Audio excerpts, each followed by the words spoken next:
Industry میں پاؤں رکھا. سب سے پہلے میں نے فلم ہجرت کی, اس کے بعد میں نے ٹی وی ریڈیو بھی کیا. اور ابھی جو مدعا ہے وہ کیا ہے آپ کا, وہ مدعا یہ ہے بتائیے. کہ ہمیں جو مریم نواز کی طرف سے جو ہمیں فنڈ مل رہا تھا 10-15 ہزار روپیہ ہر مہینے کے بعد, وہ مل رہا تھا بینک کی طرف سے. ٹھیک ہے.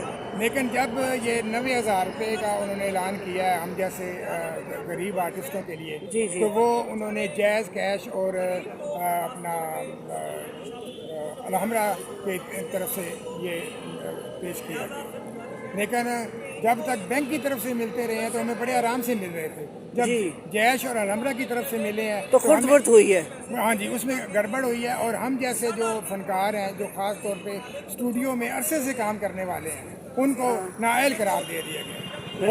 اور جنہوں نے کچھ کام ہی نہیں کیا ہوا, جن کا کوئی نام ہی نہیں ہے, ان کو 90,000 روپے کا چیک. یعنی کہ کمیٹی والوں نے بندر بانٹ کی ہے, خرد برد کی ہے, اور آپ کا حصہ حق کھا گئے اور نااہل آپ کو قرار دے کے آپ کا حق کھا گئے. جی, بہت شکریہ. میں جناب مریم نواز صاحبہ سے اور کلچرل انفارمیشن سیکٹری سے میں درخواست کرتا ہوں کہ ہم جیسے ہمیں ہمارا حق دیا جائے, ہمارا حق دیا جائے, ہمیں فنڈ دیا جائے.